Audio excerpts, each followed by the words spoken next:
à tous. Salut. On espère que vous allez bien. Aujourd'hui on se retrouve pour les deux dernières cases des calendriers de l'Avent. Donc on va pas perdre plus de temps que ça, on va pas blablater, on sait comment ça se passe maintenant. Et je vous présente les deux dernières figurines du calendrier de l'Avent, à savoir le petit dingo totalement classique. Donc voilà, un petit dingo. Et on a Mickey sur ses patins, donc c'est le 4e Mickey du calendrier de l'Avent. Eh ben, Donc bon, après il est mignon, il est en mode Noël, tu vois, mais on en a eu plein de versions du coup. Ok, donc on a le petit porte-à-pouf qui se manifeste aussi, bah, forcément. On va faire son calendrier du coup. Exactement, bon c'est ce qu'on a dans les dernières cases, je te laisse le faire. Forcément c'est deux grandes cases, on a compris ce qu'il y avait dedans. Et une, ouais c'est les chicken sushi et les chicken, je sais plus comment ils appellent ça. Tiens, pas tout. Mais oui c'est pour toi. Tiens. Des bruits de... Pour eux, comme un grand. Donc, c'est froid de plus, je sais. Allez, zou. Ça fait un calendrier de l'Avent vide. Il était plutôt sympa, franchement, celui de Patapouf, il était vachement cool. Là, franchement, les 15 grammes par contre par sachet pour les derniers, ça fait beaucoup. Enfin, pour lui, ça fait beaucoup quand même. Oui, on mélange avec le reste. C'est parti, les deux dernières. Vas-y. Je sais pas où elles sont. Le 24 là. Le 24 là et le 23. Le 23, il est là. Voilà, le 23 et on a un Galaxy. Est-ce que c'est un Galaxy? C'est un Galaxy classique. Et pour le 24, on a un Bounty. Bon, voilà, tout simplement. Le Célébration, ça n'a vraiment pas été mon préféré. J'ai préféré le... Franchement, s'il faut choisir, j'ai préféré le Lint Ourson de l'année dernière. Celui que j'ai pris l'année dernière. En chocolat. Ah mais toi, t'as la case 19 là, même pas.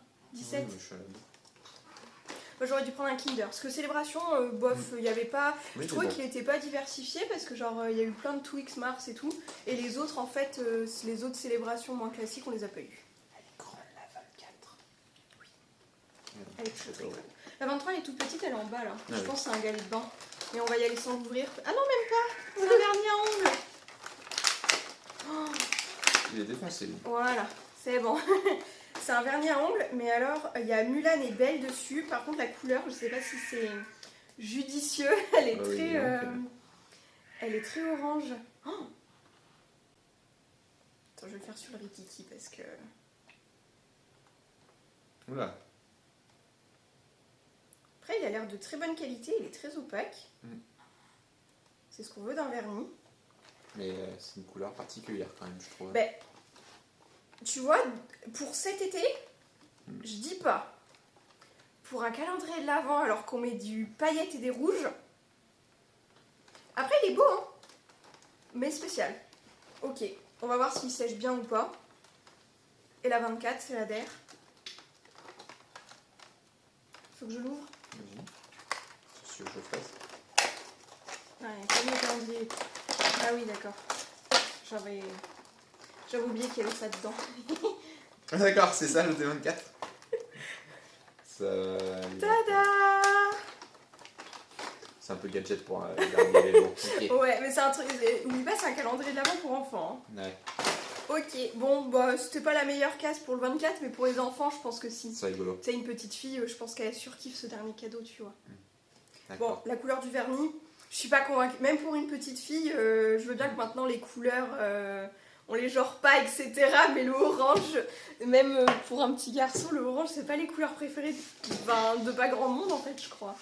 Quand même. Enfin, si, moi j'aime bien le orange, hein, tu vois. Mais petite, j'aimais pas le orange. Donc, c'est ce que je me dis, quoi. Et plus, c'est pas un orange. Je sais pas. Bref. Alors, le calendrier de l'Avent Dégustabox. Est-ce qu'on va avoir quelque chose de plus gros que les 6 petits trucs de l'autre fois? À 4 balles. Alors, On s'en souvient. c'est encore plein vers là. Il y a le 23 qui est là. Ouais. Et le 24, c'est une grande case, elle est là. Allez. C'est parti. Mon kiki. Attention, parce que c'est... Oh, ça, je crois que tu vas aimer. Ah oui. C'est quoi que t'as fait? Le truc là. Il est là, le truc. Pardon. Maintenant, c'est le doigt. Bah oui, mais je sais pas, j'étais parti de faire. Ah! Vas-y, monte d'abord le 23. Hop. Vas-y. Alors, le 23, ça, c'est plutôt pas mal. On a une sauce gourmet au bleu Benedicta. Donc ça, c'est cool. Ah, bleu, ok. En plus, ça fait un petit moment qu'on n'a pas acheté de sauce, donc c'est très cool. Ça, c'est Bleu, pas faut mal. aimer, hein. Tout le monde n'aime pas. Hein. C'est très fromage, quoi. Moi, j'aime bien. Bah oui, toi, forcément, t'aimes bien. Et toi, qu'est-ce que tu as? Des chips à la truffe d'été. Oh. Chips millésime. Oh. Ça a coûté une blinde, ces chips. Alors, Benedicta sauce au bleu, 1,71 €. Découvrez la sauce gourmet Benedicta au bleu. Cette sauce somptueuse vous accompagnera en fin d'année en alliant le côté raffiné et corsé de la sauce au bleu. Parfaite pour relever vos plats de viande ou accompagner avec caractère vos crudités. Cette sauce sublimera vos assiettes d'une note généreuse et délicate. Craquez pour cette sauce qui régalera toute la famille, les petits comme les grands, pour un réel moment de partage. Ok, ça c'est pas mal. Et pas si cher que ça les chips, je trouve, parce que le paquet est assez gros. Il y a combien de grammes? 130 grammes. 130 grammes? Ouais. Oh, ouais. Beaucoup, Ouais, mais on est à 2,99 le paquet de chips à la truffe d'été. Tu vois, ça me choque. Le prix me choque pas comparé aux truffes, aux petits truffes en chocolat là. Tu vois, parce que pourtant il n'y avait même pas de truffes dans les truffes en chocolat, je crois. Donc Non, c'est truffes en chocolat. on est bloqué sur les truffes en chocolat. Ouais. Alors, les chips millésimes à la truffe d'été, 2,99. On dit que la truffe a une saveur addictive. Diamant de la gastronomie, la truffe décline une incroyable richesse de ses saveurs. Subtile, boisée, elle est à la fois d'une grande simplicité et d'une incroyable complexité gustative qui marque votre palais pour de longues minutes. L'idée d'associer la truffe d'été à la chips millésime est comme une évidence. Association délicieuse de saveurs, de l'excellence et de la rareté. Eh ben, Ok, bah, c'est plutôt pas mal. Tu vois, moi j'aime c'est bien. sympa. On finit pas trop mal. Après, bon, une sauce Benedicta, c'est peut-être un peu classique par rapport à ce qu'on a déjà eu dans des Gustabox et tout. Mais je trouve que dans l'ensemble, le calendrier de l'Avent des Gustabox est un des plus rentables et un des plus sympas. C'est quand même la 3e fois que je le commande. En fait, 2021, je l'avais pas, parce que je l'ai loupé.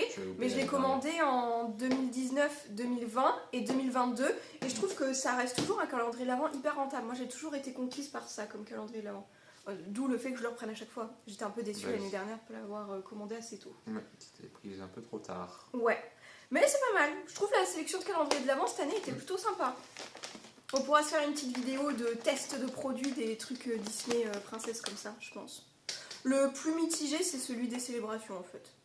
C'était pas mes chocolats préférés, j'ai voulu le tester, mais je sais pas à quoi je m'attendais, mais c'était pas incroyable quoi. En même temps, tu veux pas les Twix, tu veux pas les Snickers, tu veux pas les Mars. Ouais, mais il y avait plein que de ça. choses que tu veux pas. Regarde, des Maltesers et des Bounty, oui, tu vois. Mais oui, mais le Bounty, il y en a eu que 2. C'est les plus connus. Et Malteser aussi. Bah ouais, mais moi je voulais des pas connus. Oui. Tant pis. En plus, ça doit être écrit derrière, ça se trouve. Non, je crois pas. Même pas. Je crois pas. Mm. Ou en tout cas, j'ai pas fait gaffe. Mais bon, bref. Okay. Le vernis, il a l'air bien séché. Hein. Franchement, il sèche bien. Hein. Il a l'air. Mm. Ok. Bon, c'est cool. C'est sympa. De toute façon, je crois que je vais mettre des faux ongles pour Noël, donc j'enlèverai ça. Bref. Okay. Eh bien, on va pouvoir vous lancer la petite vidéo bonus. On vous a fait une nouvelle recette. C'était pas prévu qu'on fasse 3 vidéos recettes bonus, mais comme tout le calendrier de l'Avent spécial vidéo a été tout chamboulé, de toute façon... C'était pas évident. C'était pas... voilà. Pas mais gagné. On vous a fait une petite recette de sablé et ils sont plutôt bons, ma foi. Oui. Donc, pour cette dernière vidéo bonus de la série des calendriers de l'Avent, on va faire des petits biscuits de Noël. Donc sablé et sablé à la cannelle, parce que je pense qu'on va diviser la pâte en 2. Parce que pas tout le monde aime la cannelle, au cas où on va faire un mixte. On va se débarrasser tout de suite de la pincée de sel. Je vous mets toute la liste des ingrédients qu'on va mélanger ici. Et je vous mets du coup la recette et le poids qu'on aura nous utilisé. Parce que je fais un mélange d'une recette et de mon idée, comme d'habitude.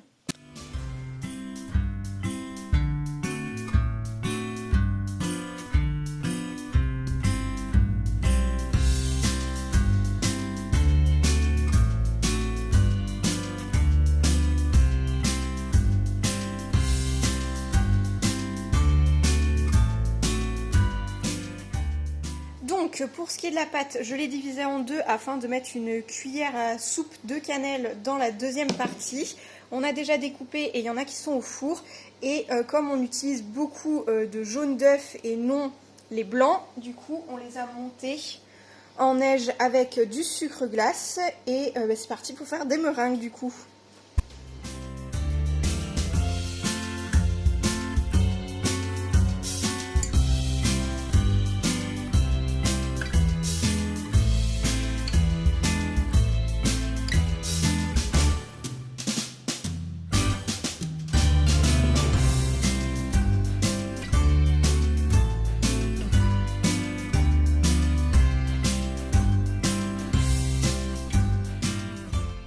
On reprend là où on en était pour les petits biscuits. Ils sont tous sortis du four et ils ont passé la nuit sur la plaque ici. Donc en hauteur pour faire passer l'air aussi dessous afin de les faire sécher. Et on va pouvoir les mettre dans des petits sachets. Donc les plus foncés avec les étoiles, bah, c'est ceux qui sont passés à la cannelle du coup. Et on en a fait quand même pas mal et ils sont plutôt bons. Sur ce, on espère que cette série de calendrier de l'Avent vous aura plu. On espère que cette vidéo vous aura plu ainsi que la recette. Et on se retrouve très prochainement pour le vlog de décembre qui sera sûrement début janvier ou fin décembre. Je ne sais pas, j'ai pas décidé encore. On verra. Sûrement début janvier. Ouais, je pense début janvier, comme ça on aura le réveillon du 1er de l'an, ça sera très bien. Oh oui, oui, début janvier. Là je pense que ce sera la dernière vidéo de l'année, donc on vous souhaite de joyeuses fêtes. Tout à fait. Et sur ce... À l'année prochaine. Yes.